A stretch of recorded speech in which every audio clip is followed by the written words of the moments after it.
Oh, there, on the end. You can?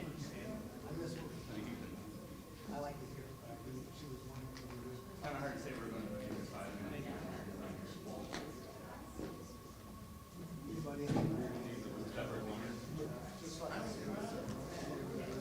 I don't know if you'll want a bigger chair or a smaller chair as far as the sitting place. So we just get rid of that if you want to move this over.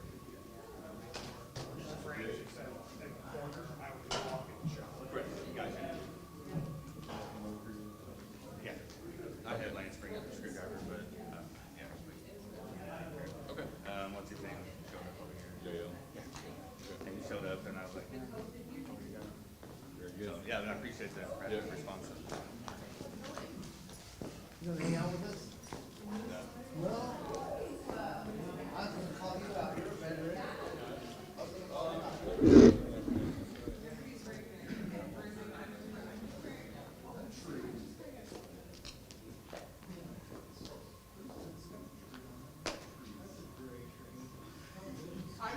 Very amazing meeting you hosting this event. Right? Aaron's, 2 people, key members are not here, so, Well, well, at least 1 key member. they're obviously not veterans.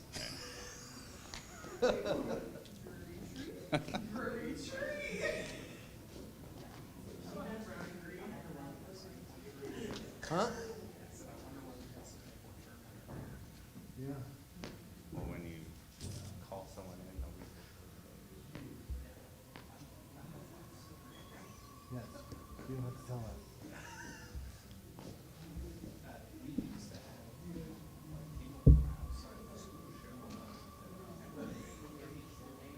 Yeah.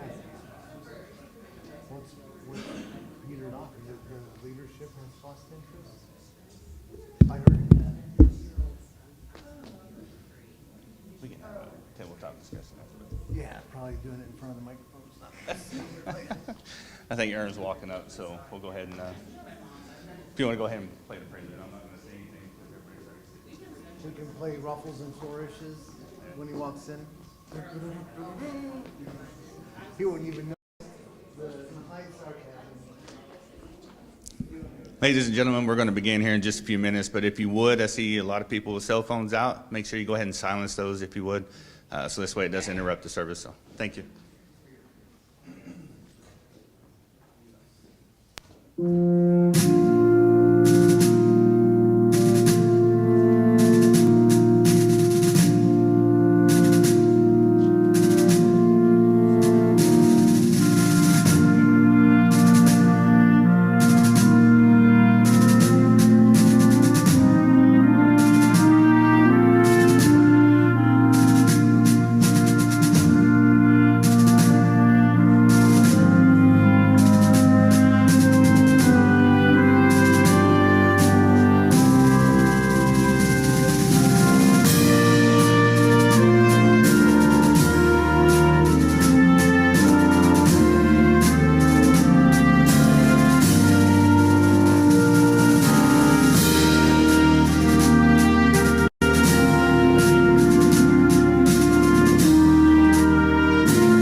Good morning, everyone.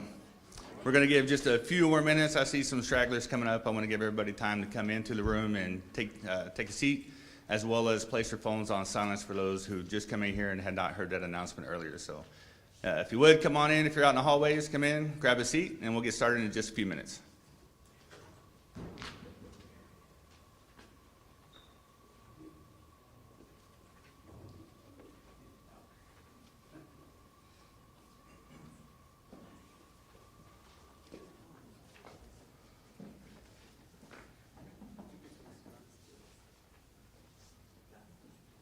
All right. Good morning, honored guests, students, faculty, and staff of Drury University, as well as the members of the Springfield community. Welcome to today's Veterans Ceremony. Please join me while we welcome Aaron Jones as he leads the invocation.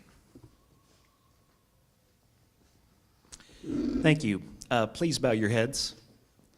Dear God, we thank you for the opportunity to celebrate our veterans, those who have served, those who are currently serving, and those who are no longer with us, in many cases, who gave their lives in the defense of this country.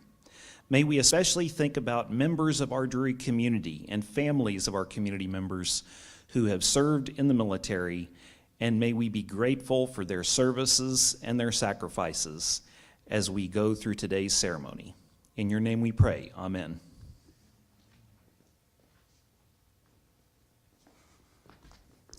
Good morning again. What a beautiful crowd we have. Thank you for taking time out of your schedule and coming up here and joining us today. When Francis Scott Key wrote the Star-Spangled Banner over 200 years ago, he called America the land of the free and the home of the brave.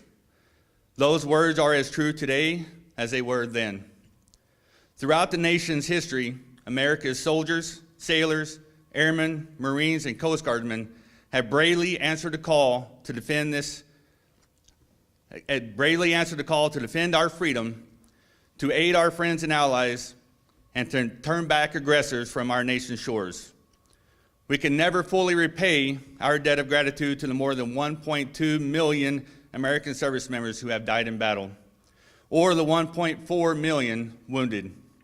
We can, however, recognize and thank the 16.5 million veterans still living today. These words inscribed on a Korean War Memorial in Washington, D.C. apply equally to many of our World War I, World War II, Vietnam, and Gulf War veterans today. Our nation honors her sons and daughters who answered the call to defend our country they never knew for people they never met. They apply to today's active duty service members, tomorrow's veterans, who answer the call for help and who are helping maintain peace throughout the world. Today, on behalf of Drury University and this great nation, it is our privilege to say thank you to all of America's veterans and let them know that we appreciate their service and honor them and their families for their sacrifices. The price of freedom is high, and we cannot afford to forget those willing to pay it. Today, we celebrate America's veterans for keeping the nation the land of the free and the home of the brave. Now, if you would, please rise as we say the Pledge of Allegiance, and then we'll also please remain standing for the national anthem. I pledge allegiance to the flag of the United States of America and to the republic for which it stands, one nation, under God, indivisible, with liberty and justice for all.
If you would, give me a warm welcome for Mr. Aaron Jones, Executive Vice President of University Relations, who will introduce our guest speaker today.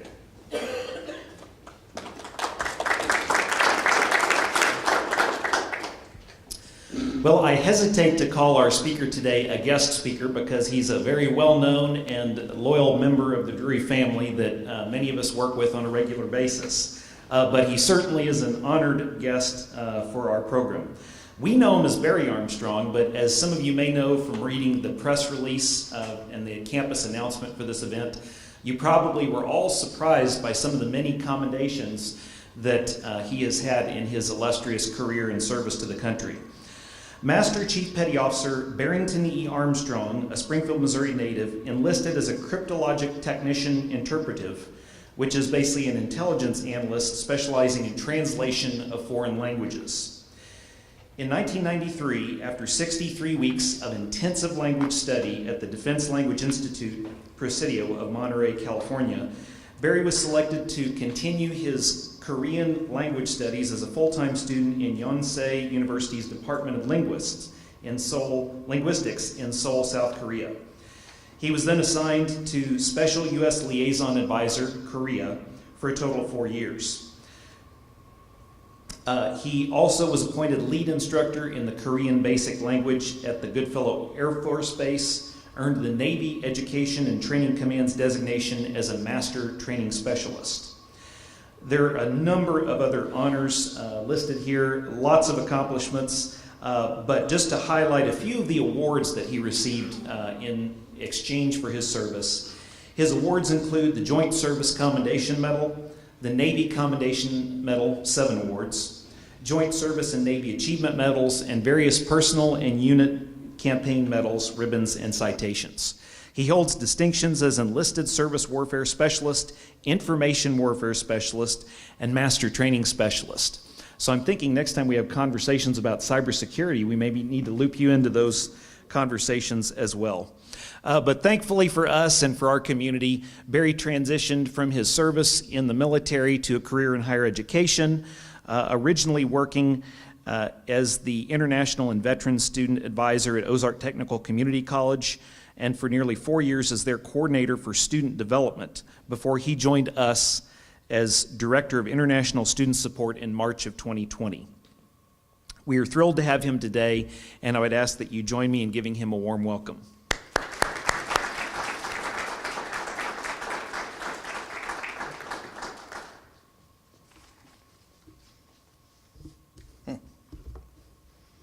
Let's just say I skipped the cybersecurity training and just take the test at the end, right? Really, ladies and gentlemen, colleagues, honored guests, thank you for the warm welcome. Thank you, Aaron, for the nice introduction. And most of all, thank you for being here today to join us in celebrating Veterans Day as a campus community. I've been expecting Mr. Jones to ask me to do this for a couple of years now. My first Veterans Day at Drury was in the midst of the pandemic, and there was no speaker that year for obvious reasons. But I was impressed by the outdoor brass ensemble, military tribute, and service medley led by Dr. Julian and performed by her students. It culminated with the Echoing Taps piece, which is both somber and evocative, and that's come to be a key component of Drury's Veterans Day observation that I really appreciate. When Aaron had Brigadier General Dean Thompson speak in 2021, and then Jeff Riggins shared his experience, thoughts, and observations with us last year, I suspected my turn at this podium would one day come. I just didn't expect it so soon. I suppose we reached the bottom of the barrel sooner than expected, huh, Aaron? Honestly, I'm humbled to have the opportunity to stand before you to represent the countless veterans who have served our great nation, and also to represent a few of the positive outcomes and values that military service can provide. If you'll permit me one stereotype about veterans early in my remarks, I'd like to suggest that veterans, as a rule, like to be prepared. We over-prepare. We spend a part of every day preparing, and we plan, and we replan, and then we plan some more. So be it known, asking a veteran on November 1st to speak on November 10th is outside the comfortable operational planning zone. Unless, of course, you ask a really good veteran who's already got a plan and is prepared. Or if you're lucky, you ask a Master Chief who may not be prepared but would never admit to it and perfectly willing to fake it. And if we're being honest, most senior enlisted leaders like to hear themselves talk, so it's a win, Aaron, at least for me. Really, what surprised me most about Aaron's invitation to speak was the complete confidence and trust he gave me. No parameters, no guidelines, just free rein to tell you what I think you need to hear. Do you know what it means to give a Master Chief a captive audience, center stage, and unmitigated license to speak? We could be here all afternoon.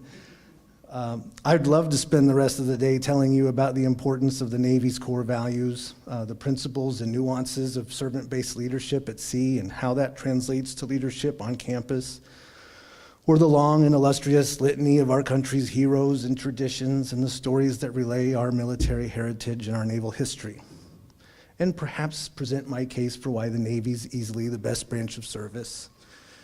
My heart's beating fast just thinking about it. But out of respect for all of my brother and sister veterans, I'll broaden my scope to include all branches of service, and out of respect for you and your time, I'll try to curtail my remarks to just a few notions that seem worth sharing on this special day.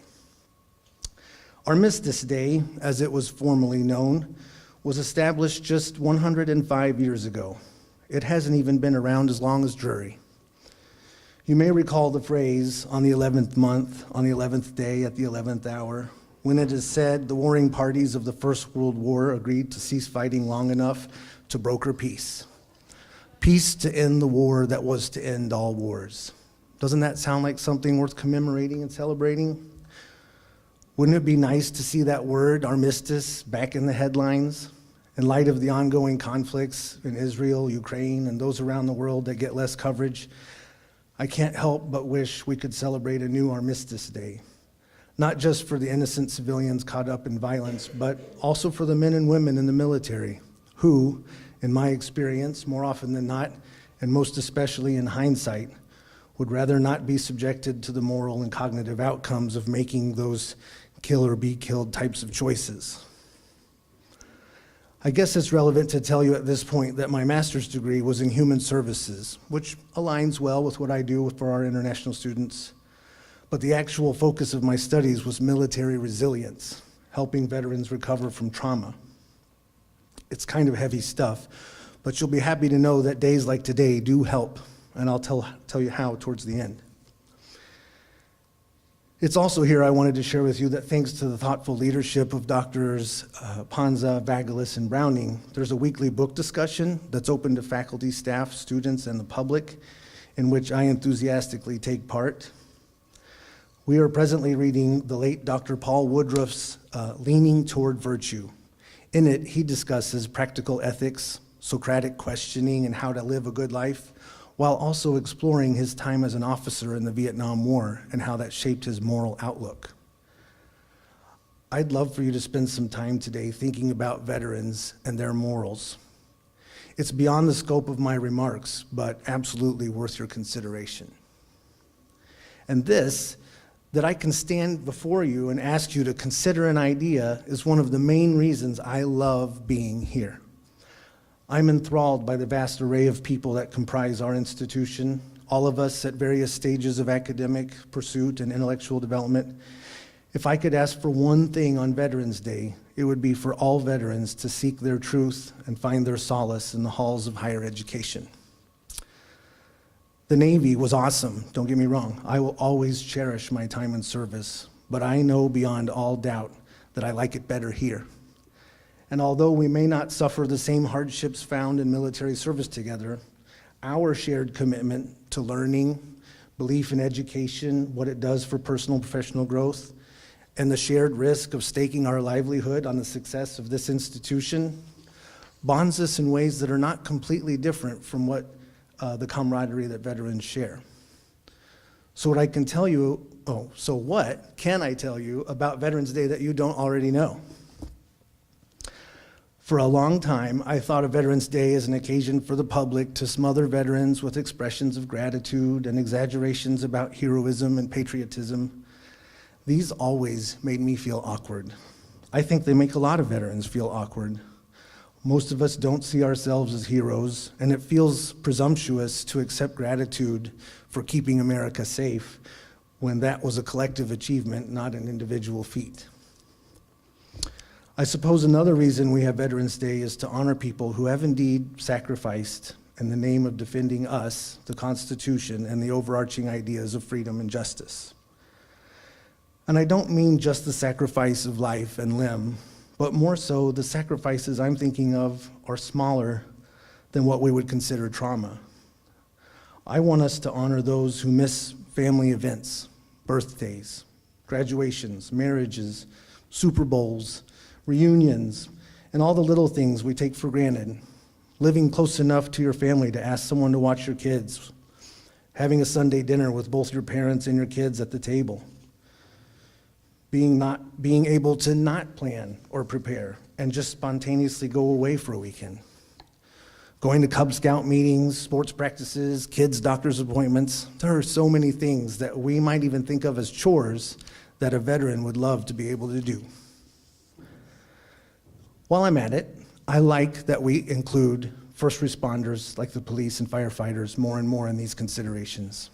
They too willingly accept the potential for violence and the sacrifices that come with being on call and working odd shifts, all in the name of defending us, our safety, and the laws we've made for ourselves. Here's another thought for Veterans Day that you might not have considered. It wasn't until 1973 that our military transitioned to an all-volunteer force. Until then, our ranks were often blended between willing volunteers and many, many more who were compelled by conscription, the draft, backed by the law and a healthy dose of social pressure requiring young men to serve their country. Before that transition, many doubted that an all-volunteer force would be sustainable during times of conflict or war.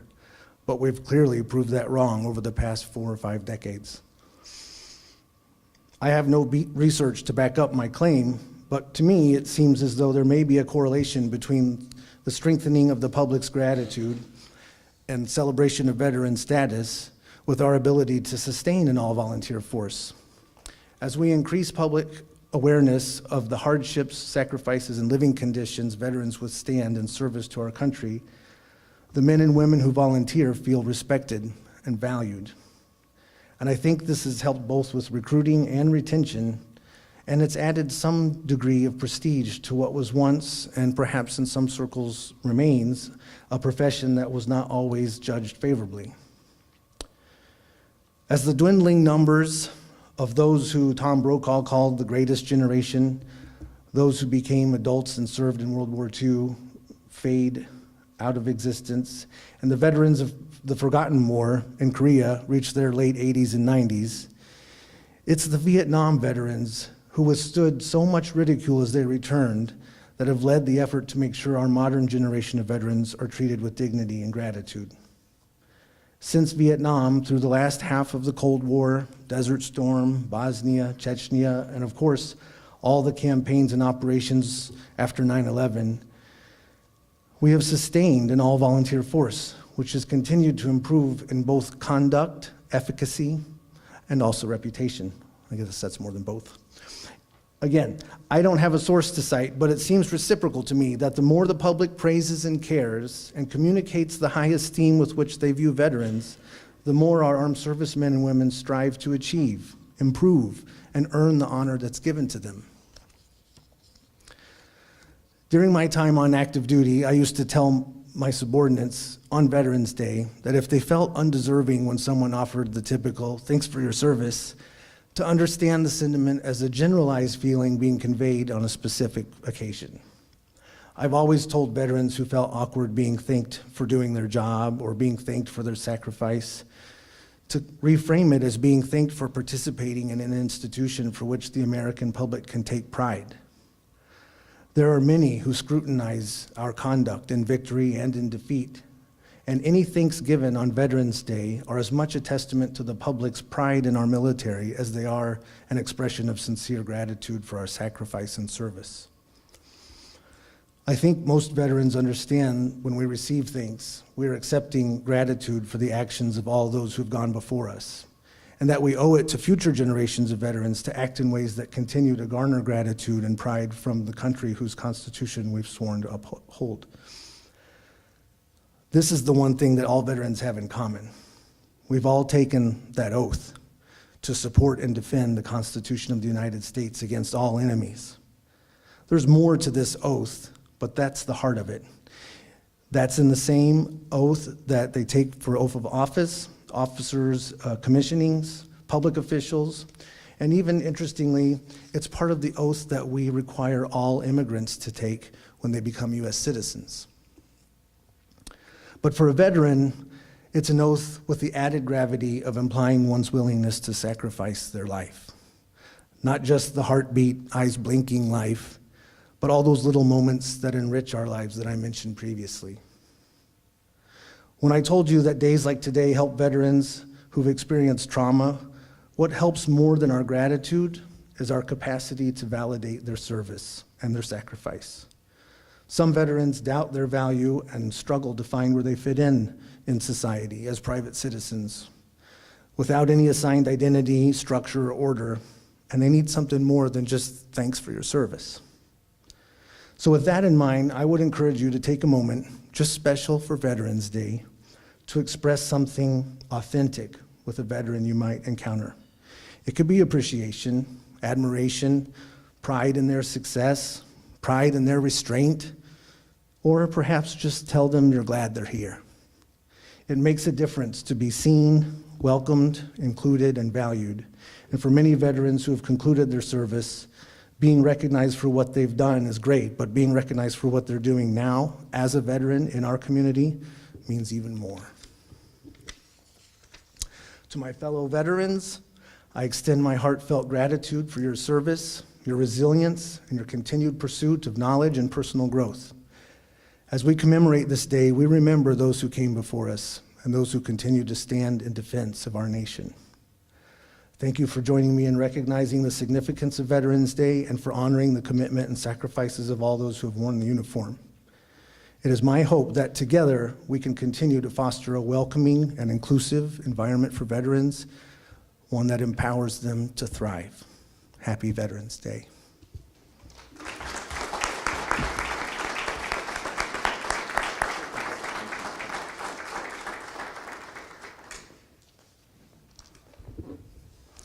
That's a tough act to follow.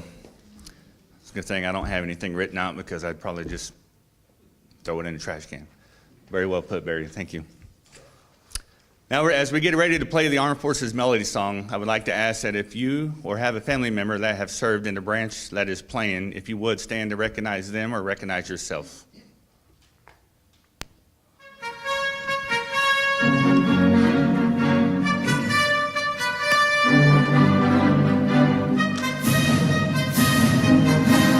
Army.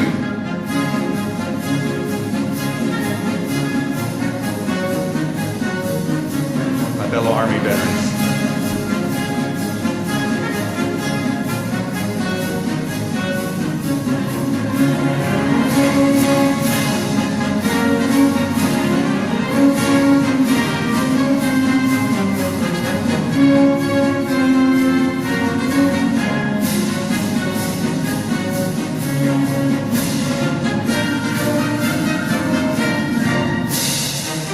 Marines.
And now Mr. Aaron Jones.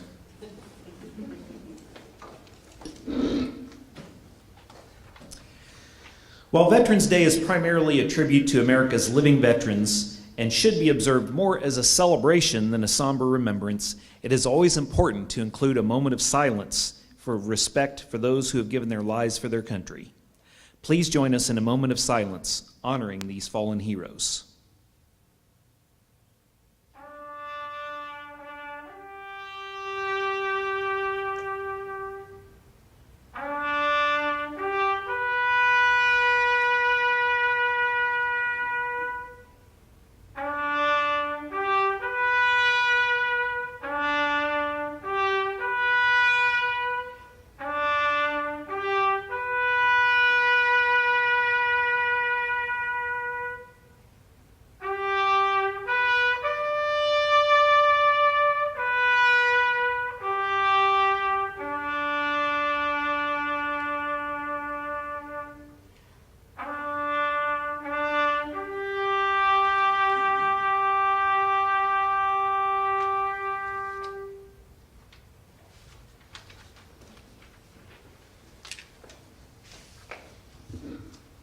Is it just me, or does anybody else after hearing either the national anthem or taps kind of get all emotional and choked up? So.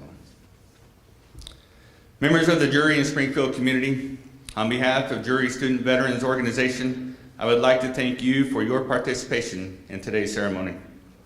In a celebration of our nation's heroes, I would like to give special thanks to Mr. Aaron Jones, to our guest speaker, Barry, to Dr. Tawana Julian for playing taps, for our technology services for being here and supporting this and broadcasting this out to our satellite campuses as well.